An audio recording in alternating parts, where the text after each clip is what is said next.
পৃথিবী ধ্বংসের লক্ষণ হলো ভূমিকম্প দেখা দেবে, পৃথিবী ধ্বংসের লক্ষণ হলো জলোচ্ছ্বাস দেখা দেবে, পৃথিবী ধ্বংসের লক্ষণ হলো অযোগ্য ব্যক্তিরা নেতৃত্ব দেবে যার যে সম্পর্কে কোনো জ্ঞান নেই। আবার বলছি, নবীজি বললেন অযোগ্য ব্যক্তিরা নেতৃত্ব দেবে যার যে সম্পর্কে কোনো জ্ঞান নেই। রাগ করবেন না, শ্রমাই ক্ষমা চেয়ে দিচ্ছি। গ্রামের প্রধান নিজের নামটাও সই করতে পারে না, ও হলো গ্রামের প্রধান। আমার বাস্তব জীবনের একটা অভিজ্ঞতা আপনাদের সঙ্গে শেয়ার করছি। লোকটি মারা গেছে, এখন বেঁচে নেই, লোকটি মারা গেছে। লোকটি কেরোসিন তেলের বিল ছিল, তো পার্টির একটা মিটিং হবে, তা ওকে সভাপতি বানিয়েছে, একটা চেয়ার দিয়েছে। ও করেছে কি, সাদা পায়জামা পাঞ্জাবি পরে চেয়ারে বসে আছে, লেখাপড়া জানে না, একদম মূর্খ মানুষ, কোন রকম নাম সইটা করতে পারত। এখন ওর কাছ থেকে টাকা ঝাড়বে বলে ওকে সভাপতি বানিয়েছে। এখন ও এসে একদম পুরো চেয়ারে ঠিক এইভাবে অ্যাটিটিউড নিয়ে বসে আছে, স্ট্যাচুর মতো। তো যে বক্তা স্টেজে উঠছে, উঠেই ওনার দিকে চেয়ে বলছে, শ্রদ্ধেয় আজকে সবার সভাপতি সাহেব। যেই বলছে না, ও ফুলে গেরাম করছে তাকে।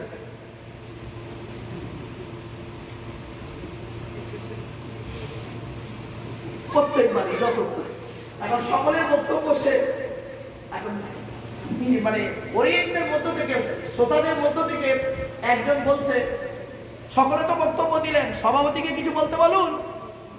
এ তো জীবনে মাইক ওঠে না, এ বলবে না আর ওরা ছাড়বে না। হাইরে কি অবস্থা হচ্ছে দেখো। এখন কোন রকম এরা অনুরোধ করেছে, অনুরোধ করে ওকে মাইকটা দিয়েছে। ও মাইক ওঠে কি বলছে শোনো। এমনি তো মাইকটা ভয় করতেছে।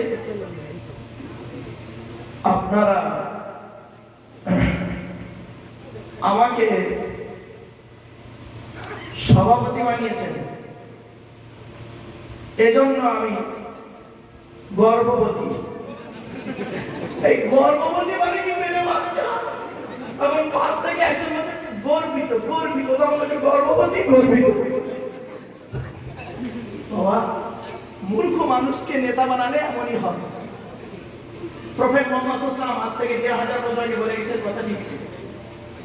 অযোগ্য ব্যক্তিদের নেতৃত্ব দেবে যে যে সম্পর্কে কোনো জ্ঞান নেই তার, সেই নেতৃত্ব দেবে। বাবা রাগ করবেন না, আমি বেশ ভারত, বাংলাদেশ এবং নেপাল তিনটে দেশে গিয়ে যতটুকু আমার ব্রেনে এসেছে বাস্তবটাই বললাম। কদিন ভোর তো বাইরে ছিলাম, আপনার পাঞ্জাব হরিয়ানাতে ছিলাম, আবার লখনৌ ইয়েতে ইউপিতে ছিলাম, এলাহাবাদ, এখন প্রয়াগরাজ হয়েছিলাম, আগে ছিল এলাহাবাদ, আবার এখনো আছে বেশ কিছু প্রোগ্রাম বাইরে।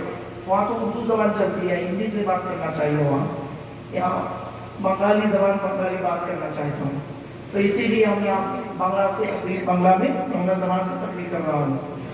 অন্য জায়গায় উঠতে হিন্দিতে কথা বলতে হয়, এখানে বাঙালির মানুষ, আমি বাংলার মানুষ, বাংলা আমাকে কথা বলতে হয়। বাঙালি, তুমি এখন একটু পরিবর্তন হয়ে যাও, নিজেকে বুঝতে শেখো। শুধু তাই নয়, প্রফেট মুহাম্মদ সাল্লাল্লাহু আলাইহি ওয়াসাল্লাম বলেছেন, পৃথিবী ধ্বংসের লক্ষণ হলো শিক্ষিত লোকেরা অশিক্ষিত লোকেদের সম্মান করবে ভয়েতে। আমার ভাষা বুঝতে পারলেন আপনারা?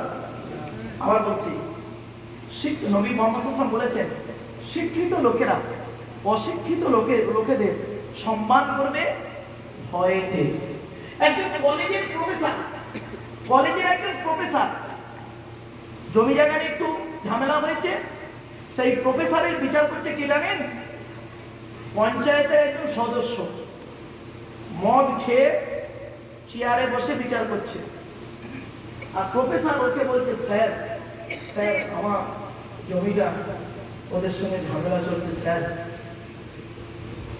আর দিকে ভাববেন, আপনারা তো অনেক বিচার করেছেন, আমি এই গর্বেতায় মদনাপুরে একটা বিচার করবো?